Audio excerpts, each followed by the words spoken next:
গুৱাহাটীত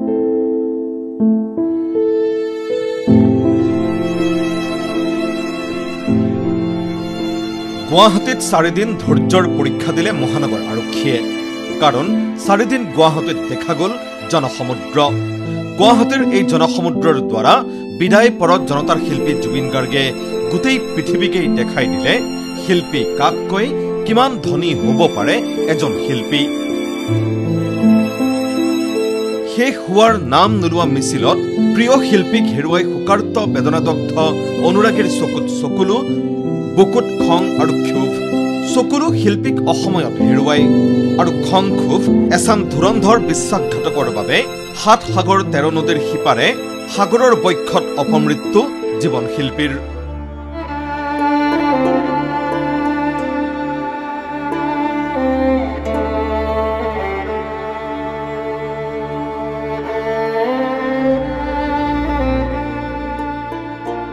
খং বেদনা বুকুত বান্ধি প্ৰিয় জুবিন দাক শেষবাৰৰ বাবে চাবলৈ, তেওঁৰ শেষ যাত্ৰাত চামিল হ'বলৈ গোটেই ৰাজ্যৰ পৰাই জনতাৰ সোঁত গুৱাহাটীলৈ। নিজৰ প্ৰতি জনতাৰ এই অসাধাৰণ হেঁপাহ, এই অকৃত্ৰিম ভালপোৱা জীৱিত অৱস্থাতেই জানিছিল জুবিন গাৰ্গে। বোম্বেও বন্ধ নহয়, বেংগলো বন্ধ নহয়, একো বন্ধ নহয়, কিন্তু মই 7 দিন অসম বন্ধ হ'ব। Because you are not a legend, I am a legend. কিন্তু আৰক্ষীৰ দৃষ্টিকোণেৰে এই পৰিৱেশ, এই জনসমাগম হয়তো বিশ্ববাসীৰ লগতে তেওঁলোকৰ বাবেও আছিল কিছু হ'লেও অপ্ৰত্যাশিত। খং ক্ষোভ মিশ্ৰিত এই জনসমুদ্ৰৰ সৈতে মোকাবিলা কৰি অসমীয়া জাতিৰ হাৰ্টথ্ৰবক শান্তিৰে বিদায় দিবলৈ সাজু হ'ল মহানগৰ আৰক্ষী। অসম আৰক্ষীত জুবিন গাৰ্গৰ প্ৰভাৱ অপৰিসীম। প্ৰত্যেক অসমীয়া আৰক্ষী জোৱান বিষয়া আন লাখ লাখ অসমীয়াৰ দৰেই জুবিন গাৰ্গৰ সুৰ কণ্ঠত দশক দশক ধৰি মোহাচন্ন। তাৰ পাছতো অসম আৰক্ষীৰ ডিজিৰ পৰা মহানগৰ আৰক্ষীৰ আয়ুক্ত, ডিচিপি, এচিপি, OC, ICৰ পৰা প্ৰত্যেকজন জোৱানলৈকে সকলো এই 4 দিন থাকিল ৰাজপথত। জুবিনৰ কাৰণে যিখিনি কৰিব লাগে আমি কৰি লওঁ, বাকী সকলো কাম কৰিম। জুবিন যাতে শান্তিৰে সুখেৰে, জুবিনৰ প্ৰাপ্য সন্মান মৰম শ্ৰদ্ধাৰে যাতে জুবিনক আমি আমাৰ মাজৰ পৰা জুবিন শান্তিৰে জুবিনৰ আত্মাৰ সদ্গতি হয়, সেই কথাটোকে আমি এতিয়া সকলোৱে চাই লওঁ। বাকী সকলো কাম যি আছে সময়ত হৈ থাকে।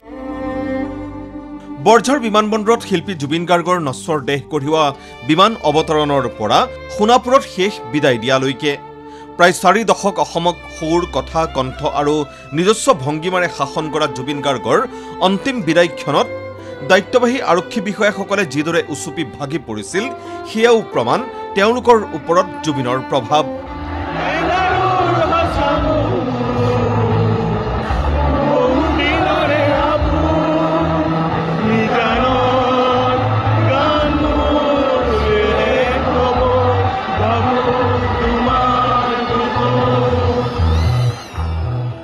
শিল্পী জুবিনৰ প্ৰতি এই অকৃত্ৰিম ভালপোৱাৰ পাছতো মহানগৰ আৰক্ষীৰ সন্মুখত আছিল এক বৃহৎ প্ৰত্যাহ্বান।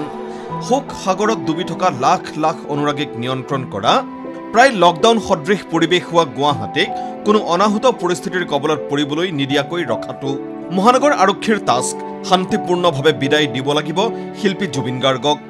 শিল্পীক আমাৰ পৰা লৈ যাবলৈ ধুমুহাৰ ৰূপ লোৱা সময়বোৰ মহানগৰ আৰক্ষীৰ বাবে হৈ পৰিছিল নেজাই নোপোৱাৰ দৰে। শংকা আছিল যিকোনো মুহূৰ্তত জনসমুদ্ৰই ৰূপ ল'ব পাৰে চুনামীৰ। বুকু চকু সোপা মাৰি ধৰা স্বত্তেও চকুৰ টিপ এটা মাৰিব নোৱাৰা অৱস্থা মহানগৰ আৰক্ষীৰ প্ৰত্যেকজন জোৱান বিষয়াৰ। লাহে লাহে যেন মহানগৰ আৰক্ষীৰ প্ৰতি সদয় হৈছিল অশান্ত সাগৰৰ ৰূপ লোৱা অনুৰাগীয়ে। অশান্ত অনুৰাগী হৈছিল শান্ত। সময়ে লোৱা ধৈৰ্যৰ এই পৰীক্ষাত 100% সফল হ'ল আৰক্ষী। আৰু 23 ছেপ্টেম্বৰ অৰ্থাৎ মঙলবাৰে দিনৰ 2:24 মহানগৰ আৰক্ষীৰ নিৰাপত্তা আবেষ্টনীৰ মাজেৰেই সম্পন্ন হ'ল জনতাৰ শিল্পীৰ অন্ত্যেষ্টিক্ৰিয়া। কৰ্তব্যৰ গধুৰ হেঁচাৰ মাজেৰে চকুলো ঢুকি লাখ লাখ অনুৰাগীৰ লগতে মহানগৰ আৰক্ষীয়েও বিদায় দিলে অমৰত্ব অৰ্জন কৰা শিল্পী জুবিন গাৰ্গক। Bureau' report, ND24।